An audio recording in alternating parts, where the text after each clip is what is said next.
Dodgers, Mets, NLCS Game 2. We're breaking it all down and getting you ready for first pitch. That's coming up next on Dodgers Dugout Live. It's time for Dodger baseball. Welcome to Dodger Stadium. Dodgers win! This is the golden age of Dodger baseball. Grand slam! It's a double for Freddie. They're going to make big signings. They're going to make impact trades. This is the most anticipated season in Dodgers history. Dodgers have won it all in 2020. Think blue, bleed blue, and I'm out. What is up, Dodgers Nation, and welcome to another episode of Dodgers Dugout Live, the #1 Dodgers show on the internet. My name is Doug McKain, credentialed member of Dodgers Media. You can follow me on X and Instagram at DMac_LA. If you haven't yet, do us a huge favor and subscribe to the #1 Dodgers YouTube channel. Hit the subscribe button, hit the notification bell, hit that like button, and also let us know, should the Dodgers re-sign Jack Flaherty? I asked you guys this question over on the X, and it's very overwhelming at this point. 93% of you say yes, 7% say no. After the Gavin Stone news came out a couple of days ago, the first thing that crossed my mind was, one, hopefully he has a speedy recovery and all the work he did this season will not go unnoticed, and he definitely deserves that World Series ring if the Dodgers go on to win their 8th World Series title. But also, this opens the door for Walker Buehler to come back. It opens the door for Jack Flaherty to come back. So we'll get into that too. Also, let us know where you're representing Dodgers Nation from tonight, guys. The Dodgers win Game 1. You got Game 2, a 1:08 first pitch. If you're at work, you're probably not being very productive. Hopefully, you called in sick. Hopefully, you can use me as an excuse. I'll sign a form for you guys so you don't have to be at work, because, look, some things are more important than work in Dodger baseball. Certainly is that. But we got producer Mr. Tony Taters rocking with us, looking for your best comments, your fired takes, your comments of the show. So definitely bring those down below in the comments section, because we got predictions. We've got your called shots. Who is your pick to click for Game 2? We'll get into that. The Dodgers facing a southpaw on the mound in Sean Manaea. We're going to break down this whole matchup. And then we got Noise by Noel, Mr. Noel Sanchez, Young Lotto, always representing. He holds it down on Dodgers Nation social media, all the fired content that you're seeing from Mr. Noel Sanchez. So we'll talk to them. But boys, fellas, how are we feeling heading into Game 2? Because I said on the show yesterday that yesterday felt like the least amount of stress, the less stressful Dodgers postseason game I can think of. I know that you could probably say the 11-run first inning in Game 3 of the 2020 NLCS was not as stressful, but to me, as soon as they got that inning, I was already stressed about the next game, because you were in a 3-1 hole at that point, right? So you're trying to come back, but still, it felt like it was, based on that Padres series, the least amount of stress we felt in a long time. Nah, absolutely. And I always thought that if they were able to take down the Padres, the nerves were going to calm down. They were just going to continue to keep playing baseball like we've seen them do all year. It was just about getting through that gritty, nitty series that had headlines all over, that Padres saying that the Dodgers knew they were coming. So really right now it's just about sticking to it. You can't take the Mets too lightly. Obviously they've had a great year as well, but yeah, the nerves pressure is off right now. They just got to keep doing what they've been doing. Absolutely. The team's playing with so much confidence, and it just feels like all that pressure, all the weight of that Padres series, the fear, the genuine fear of what an offseason would have looked like if you had gotten bounced in the first round for the 3rd consecutive year, 2 of those coming against the Padres, 3 all against the NL West opponent. So there's that weight lifted off their shoulder, and this Dodgers team is playing with a lot of confidence. They're playing free. Everything is clicking right now. You have a Dodgers pitching staff with the starting rotation and the bullpen combined that are on an absolute all-time heater right now.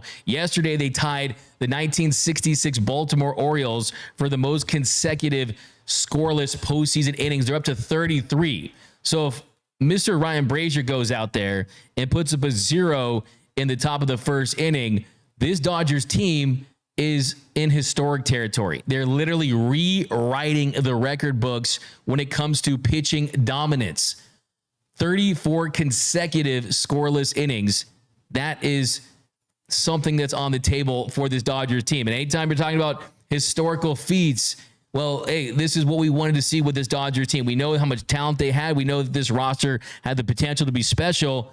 Now we can officially put that special label on this team. There's teams that have gone on to win the World Series that maybe they're not as special, right? They're not all-time teams. But when you do something like this, depending on who your opponents are, you could say, okay, we're on all-time team level status. How about you, Tony Taters? We know you're a nervous wreck all the time when you watch your Dodgers. Oh my God, what a game one that was, huh? Oh my God. Now, after that Padres series, this felt like a walk at the park, Obviously, the Mets are really good. They're in the NLCS after all, but Absolutely. we'll see what's up. You can't underestimate your opponent, but it's looking pretty good for the Dodgers, in my opinion. Hey, let's not get overly confident. I mean, a couple hours from now, it could be back to fire Dave Roberts, back to replace Andrew Freeman, back to fire the trainers, right? So let's not get overly confident here because you got a really good Sean Manaea on the mound versus this Dodgers team. But I agree with you 100%. I picked the Dodgers to win in 5 in this series. And at this point, I'm thinking, wow, the way this offense is swinging the bats right now, you're winning. Look, I think the beautiful thing about yesterday is you saw a dominant win. You saw a Dodgers team go out there. Every single opportunity, it felt like where you had a runner in scoring position, you were getting the big hit. And technically yesterday, who got the game-winning hit? Max Muncy, right? Because when you get a hit early on and they don't score runs, you end up winning 9-0. That is the game-winning hit. And that wasn't someone from the MV3. That was someone down in the lineup. You saw Max Muncy have a big hit, a big double in game 4 that sparked the middle of that lineup with Will Smith getting a 2-run home run. But yesterday, this team stepped up from top to bottom, and you look at the fact they scored 9 runs. Now, how many times have we seen it where, we talked about that 11-run inning the Dodgers had in game 3 of the NLCS against the Braves. Well, a lot of home runs that inning, right? Jock and Edwin Rios. Remember good old Edwin Rios? How's he doing these days? He hit a bomb in that game. Yesterday, the Dodgers were able to score 9 runs, and they were 5 for 11 with runners in scoring position, but 9 runs and just 1 extra base hit.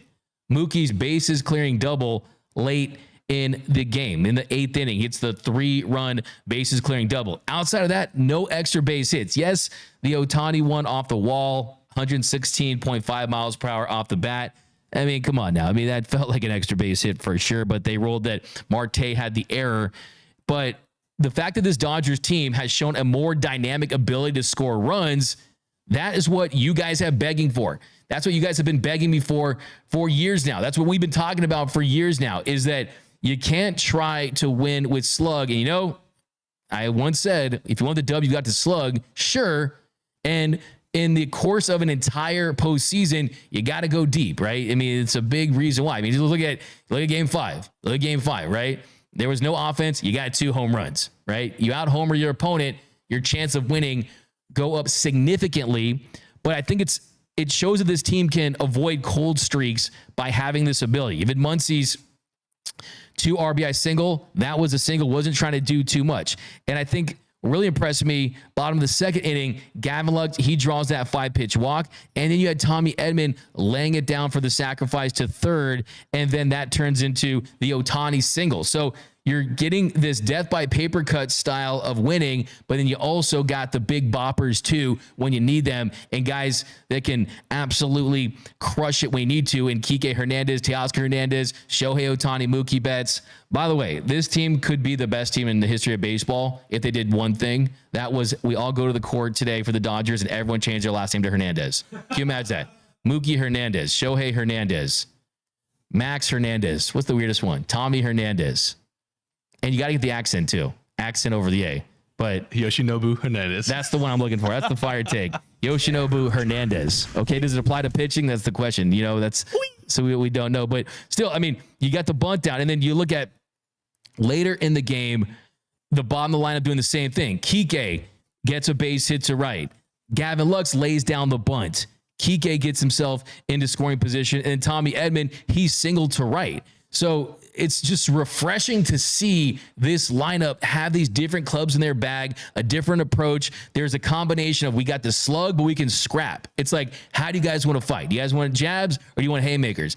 They're a more dynamic and more complete offense, and that's why they're having success, quite frankly. And then look, let's be honest, the pitching is the biggest reason why too. 33 scoreless innings by this Dodgers pitching staff. But let's get into the comment section, guys. Welcome to Dodgers Dugout Live, getting you ready for game 2 of the NLCS. Sean Manaea. We got Revelo says small ball, baby. Give you a let's go Dodgers for that. Young West, this team being able to play small ball, it makes us even better. That's from Young West.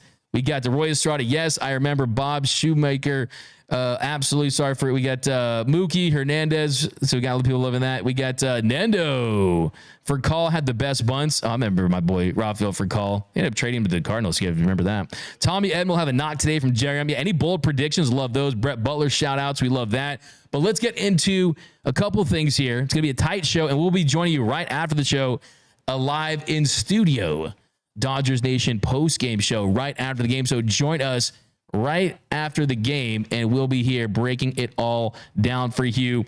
But the lineup was released, and like we've talked about for a couple weeks now, the possibility of Gavin Lux sitting against a left-handed starter, and that's exactly what we have. It's a combination of that, and I think that even with Gavin Lux, even if he was fully healthy, he wasn't dealing with anything, I think that he still would not be in the lab today, because I think this was the plan all along, because it made a lot of sense. And Gavin Lux, he did leave the game early. But Dave Roberts said that he's available today. So it was just some tightness, some hip tightness.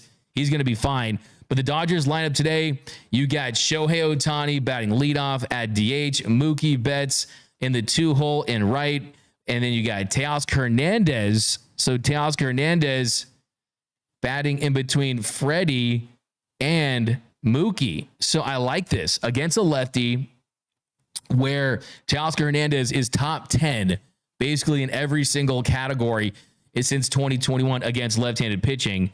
He's always been able to slug, and I think you mix it up and you split that. So you got a lefty, a righty, then a lefty in Freddie Freeman, who's batting cleanup at first. Then Will Smith behind the dish at catcher, Tommy Edman at short, batting a little higher in the lineup than Max Muncy at third, batting 7th. And then you got Kike Hernandez batting 8th, starting at second base. And then you have Andy Pages in center field, batting 9th, with Ryan Brazier on the bump. So, yeah, we talked about this. It was going to be Ryan Brazier, and Ryan Brazier is on the mound. Hopefully he can do more of the same that we've seen from him this series. Now, a couple of things. You're asking, why does Gavin Lux sit? Well, simple as he just hasn't had a lot of success against lefties, and they've been doing this all season long. This season, Gavin Lux, he started just 11 games in the Dodgers' 53 matchups against left-handed starting pitchers this season. In those games, he slashed 152, 220, 174 with a 17 weighted runs created plus. A 17 weighted runs created plus against lefties. And even after he visited Uncle Augie during the All-Star break and he turned his season around, even after that, the numbers against lefties weren't great. And as a whole, he's been 83% below league average. So you guys know how high I'm on Gavin Lux, and I think it's a process. The good thing is he's shown he's been great. Honestly, he's been fantastic in his role this postseason, whether it be the big 2-run home run that he got in Game 4 of the NLDS, or even the walk that set up the Shohei Ohtani 3-run home run in Game 1. He has contributed all season long. He's played great defense, and I think it's only a matter of time to see him have more success against lefties. But the truth of the matter is, he just hasn't had a ton of success against them. 7 for 46 in 50 plate appearances against lefties. And on top of that, you had the fact that he did leave the game with a left hip flexor strain in the 7th inning. So look, it makes a lot of sense. And then look, here's the thing too. If you need Gavin Lux, if it's a tight game and you need him against a righty, there's a good chance you could face a righty out of that Mets bullpen at some point. So that could be an option for you if he's available and you're in a tight game, you need his bat. And then Andy Pages. So Andy Pages, same thing we've been talking about. Even during the slumps, Andy Pages was productive against lefties. This year against lefties, Andy Pages, 107 plate appearances, hitting .357 with a .396 on base and a .520 slugging percentage with a 157 weighted runs created plus. So love this lineup against Sean Manaea. And here's the thing about Sean Manaea. It's not going to be a walk in the park. Sean Manaea, yes, throughout his career, the Dodgers have had their way with him. Against the Dodgers in his career, Sean Manaea has posted a 7.09 ERA in 47 innings of work. So he's definitely gotten roughed up by the Dodgers. He's given up in his career 9 home runs against LA in 47 innings of work. But let me caution you. This is not the same version of Sean Manaea that the Dodgers have banged around for the last couple of seasons.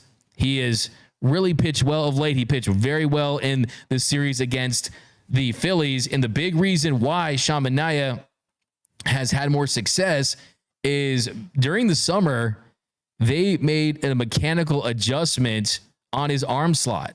So his arm slot was around 5.6 feet, and they dropped that arm slot during the final 2 months of the season to 5.2 feet. So the release height is lower. Think Yoshinobu Yamamoto. One of his advantages is that lower arm slot.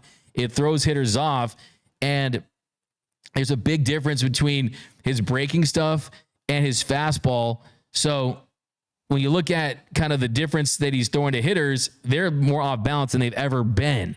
So, yeah, I mean, since July 30th, I mean, he's pitched like a top 3 in your rotation type of pitcher. The FIP has gone from 4.18 to 3.35.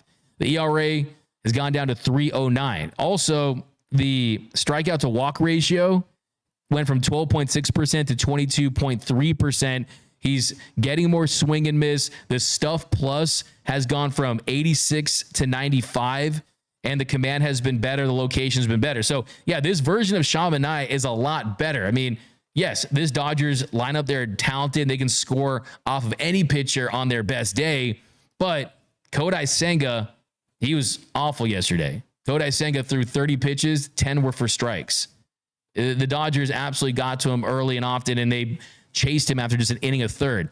Don't think you're going to see that today from Sean Manaea, because one thing the Dodgers haven't seen too much of this season was a pitcher with a dominant sinker, the dominant two-seam fastball. And Manaea, he throws that sinker at a 44.7% clip.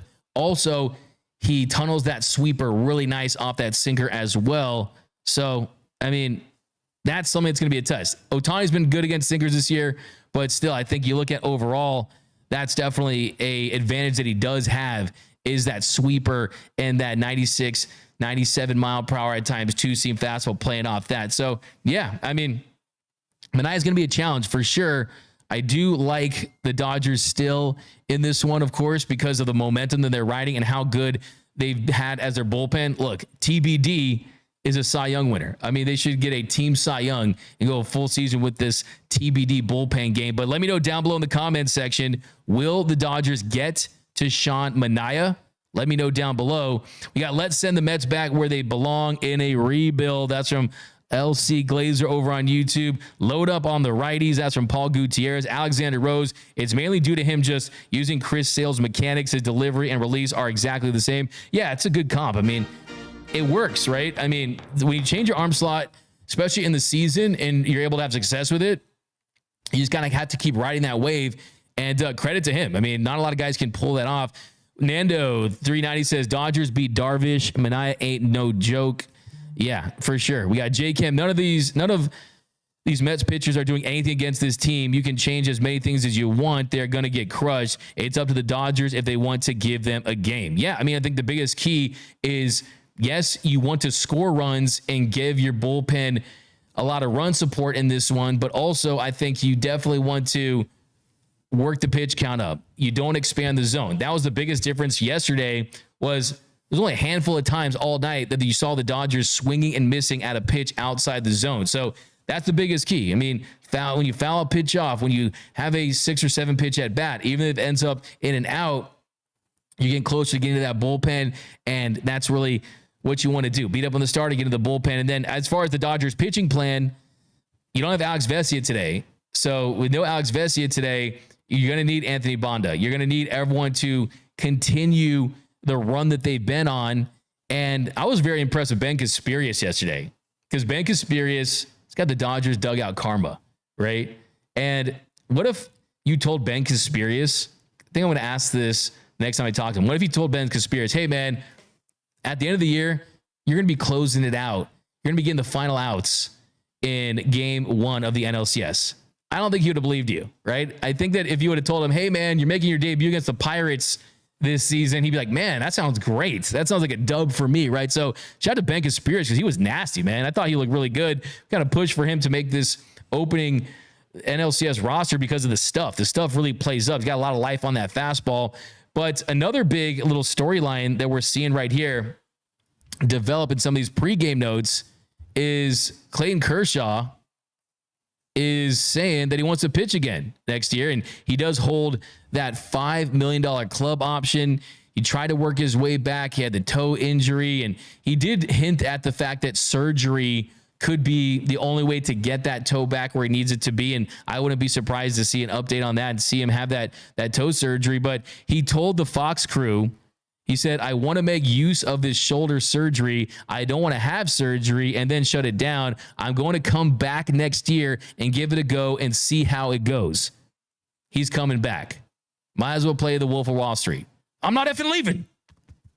Might as well play that because Clayton Kershaw is going to come back. And look, like I said, if you had to bring Dallas to LA to make him finish his career here, then you would have to do that. He's not going to play for the Texas Rangers. He's not putting on another team's uniform. He is going to be one of those iconic players that starts and finishes his career with one team. Starts and finishes his career with one team. And I think if you're Clayton Kershaw, there's a lot of reason to come back because the truth of the matter is he even had moments this year. He even had moments this year before the toe injury where you're probably saying, you know what, if he continues that stretch, you could see him pitching a game 2 or 3 in a postseason series. I mean, this year in 7 starts, I mean, you had the moments. I mean, he had a 4.50 ERA, but I mean, there were some blow-up innings there. It doesn't really tell the full story. There were flashes there. And let's be honest. I mean, this is someone that he lives for just the routine of Major League Baseball. He lives to put on that Dodgers uniform. I asked him on his first start about the fact that he now has pitched in more seasons than any Dodgers pitcher in the history of this franchise with 17 seasons.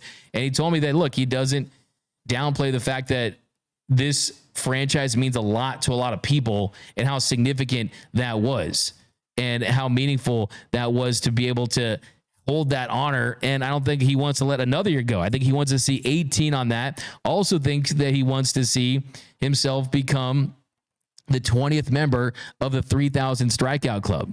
And that's a monumental achievement. And he's just 32 strikeouts away from becoming the 20th pitcher ever to throw 3,000 strikeouts and only the 4th left-handed pitcher ever.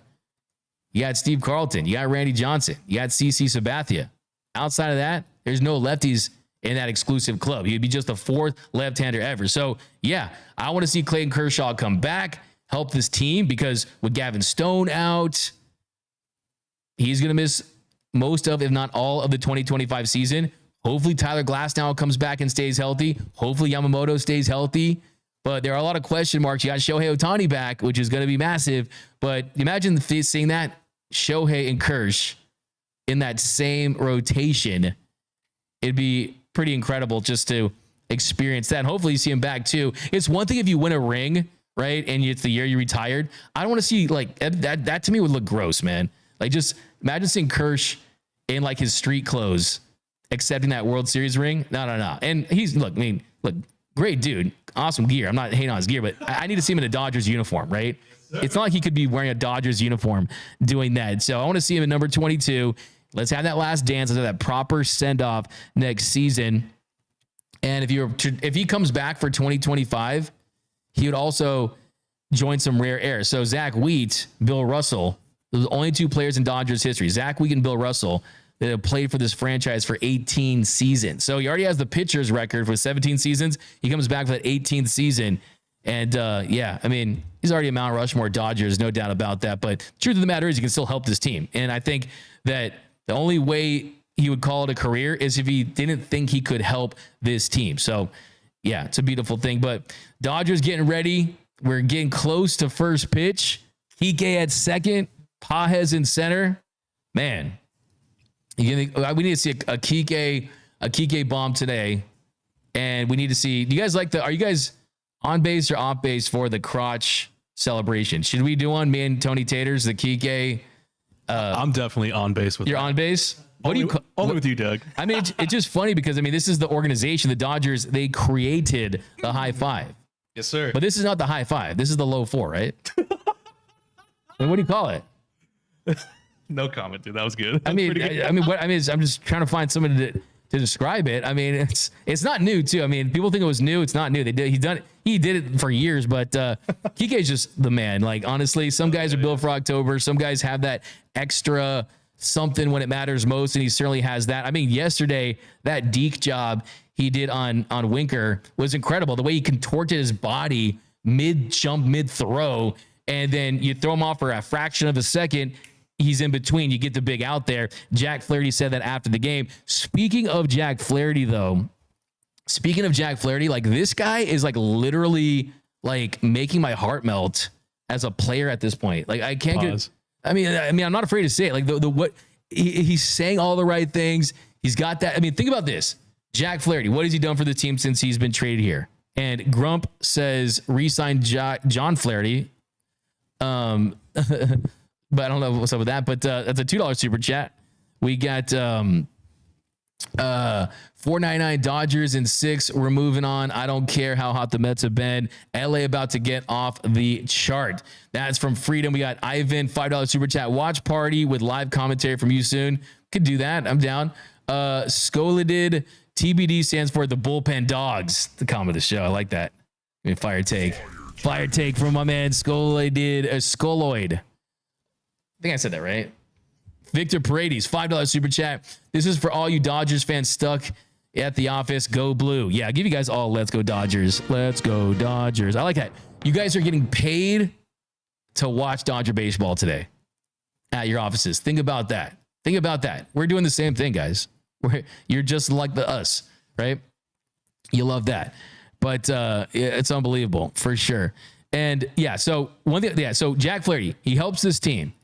He steps up when they lose Tyler Glasnow. You lose Gavin Stone.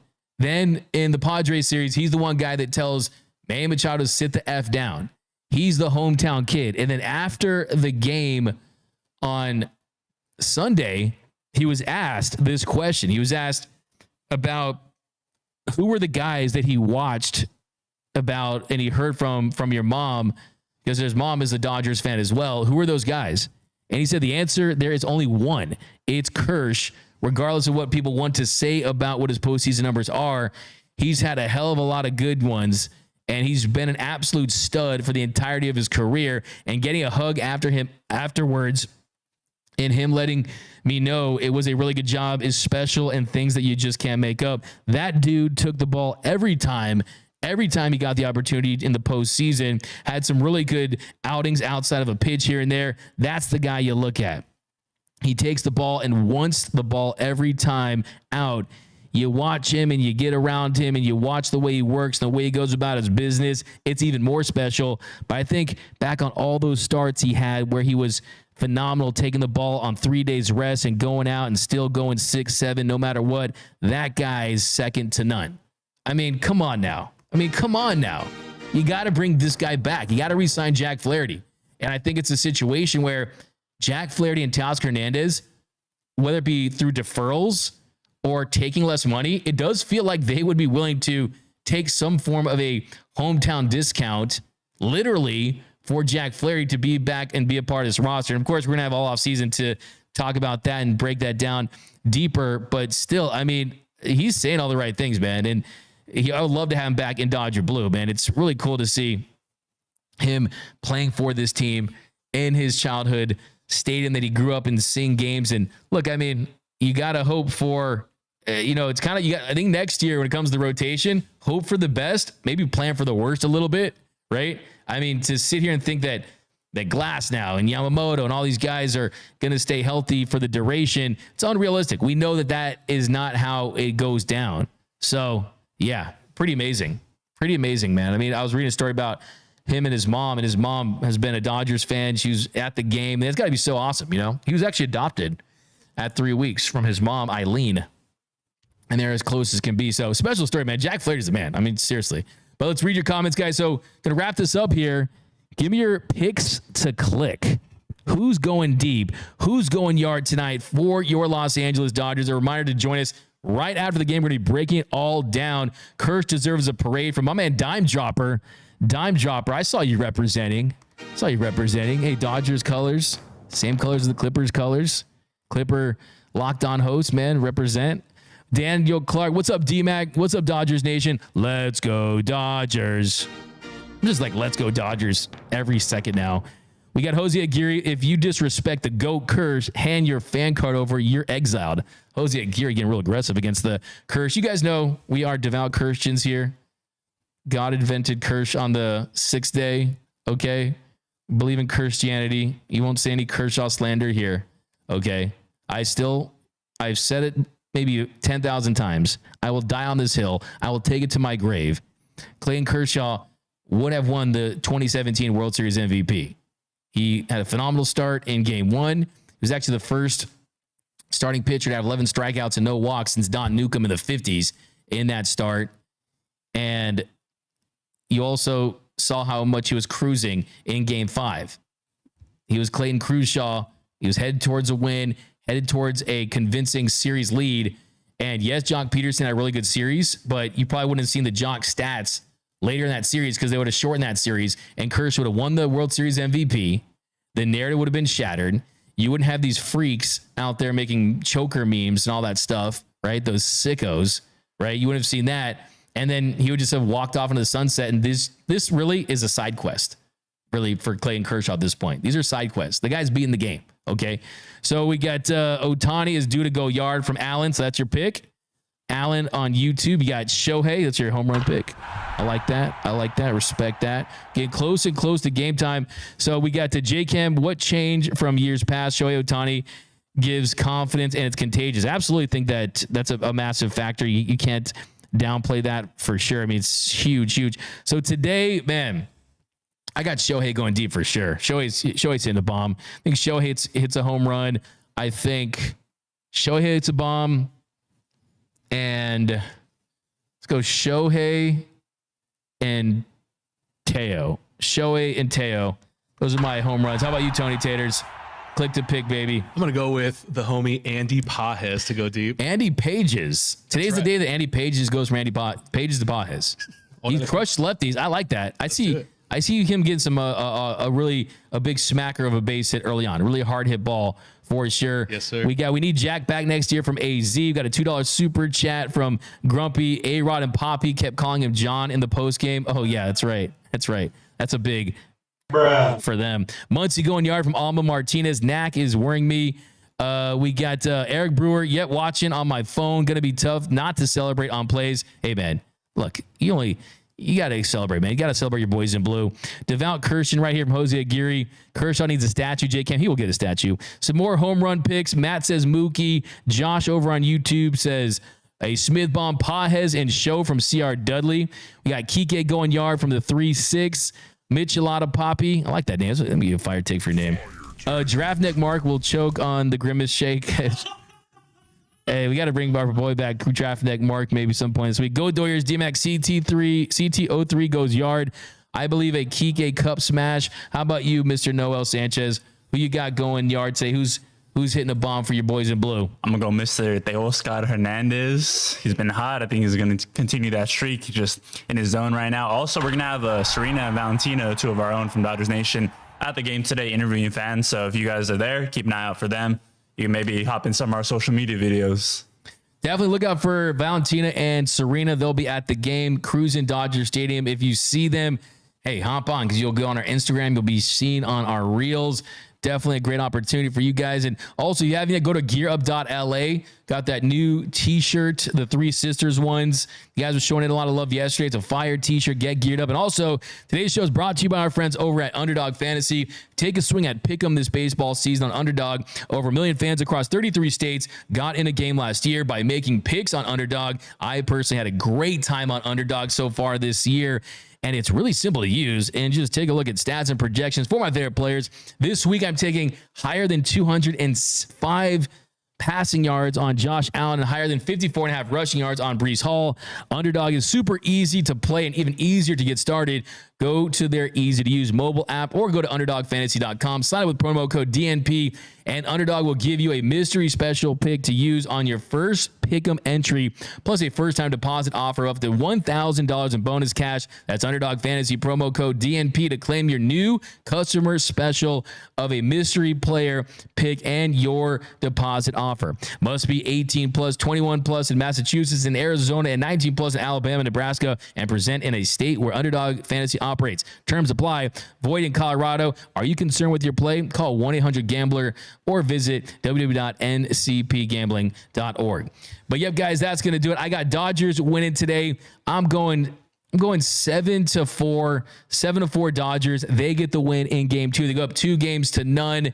Got a bomb from Shohei, got a bomb from Teo. Do a couple walk-off shots from you guys, and you guys will be ready because first pitch is now. So thanks again for joining us. My name is Doug McKain. You can follow me on X and Instagram at DMAC_LA. Remember, nothing brings us together quite like Dodger baseball. And until next time, think blue.